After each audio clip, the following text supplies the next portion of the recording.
Hello everyone, Nathan here, and for the past few days I've been trying out one of the best looking games at this year's E3, the new early access game, We Happy Few. Now, I'm sure I'm not the first person to say this, but this game is not what I expected it to be at all. I was expecting a story-driven Bioshock-esque game, and in reality, the actual gameplay of We Happy Few is absolutely nothing like that. Admittedly, the only real exposure I'd had to We Happy Few was the E3 trailer, so I probably had a bit of tunnel vision on that, but actually playing the game definitely surprised me. So I thought today I'd briefly talk about what the game is, what it isn't, and whether or not it's worth your time and money now, or whether it will be in the future. So let's start by looking at what's going on here.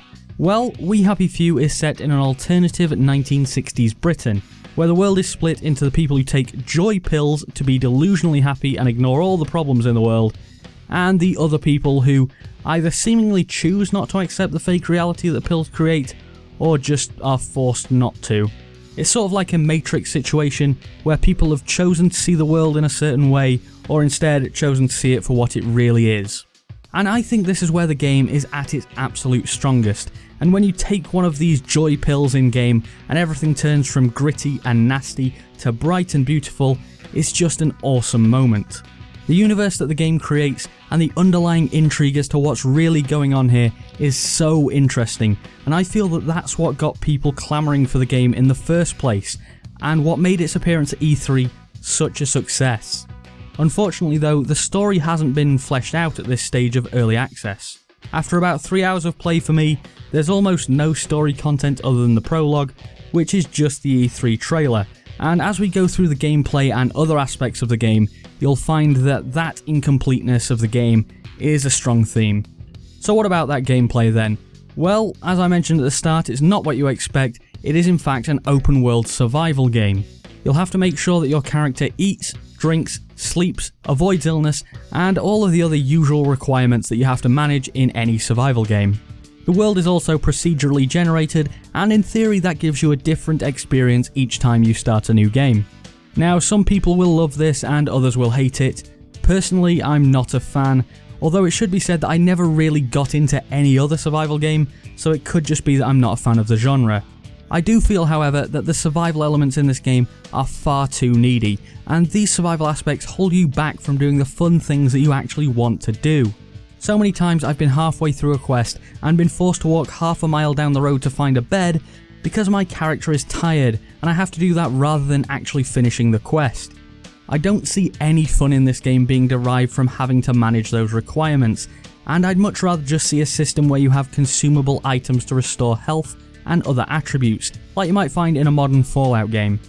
In my opinion, it would be a far better system than seeing those meters rapidly deplete over time, and if the story is going to be the strongest aspect of this game, as I believe it will be, I feel like the survival systems are just restricting how good the pacing of that story can be. Now, I'm not saying necessarily take those aspects of the game out, but maybe just give the option to turn them off. I mean, at the start the game does offer you the option to turn off permadeath and turn on second wind, and I don't see why the survival aspects couldn't be an on-off switch as well.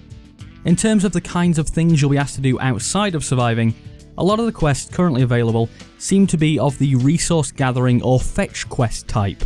For example, one of the bridges that can appear in the game that allows you to cross into a new area will have a toll that you'll have to pay to get across, of 1 jar of honey.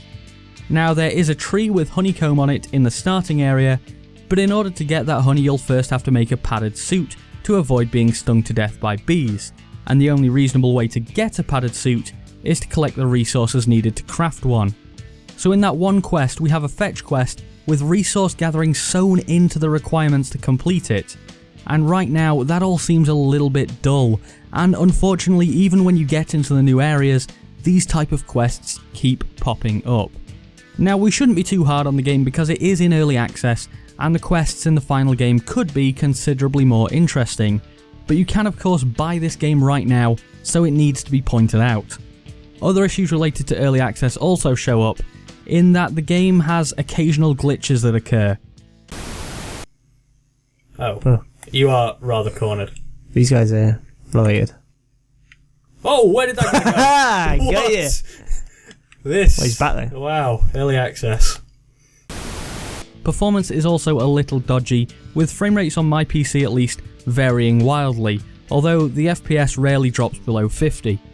But while these issues are odd and break immersion a little bit, they're not unexpected in an early access game, and a lot of that is likely to be sorted out before the game has its full launch.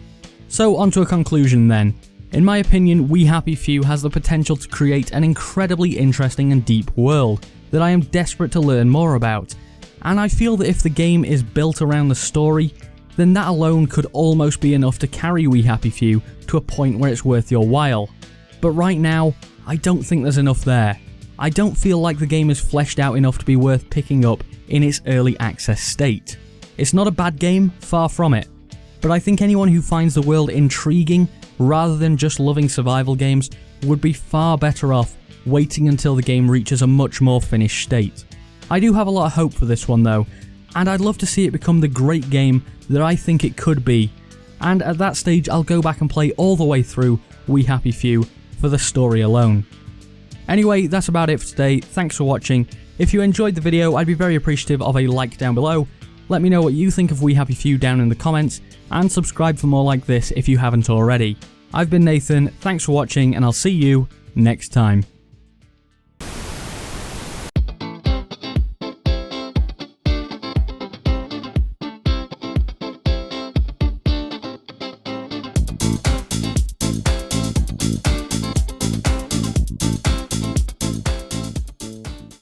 There you are.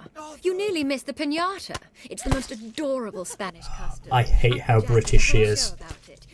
You nearly missed the piñata.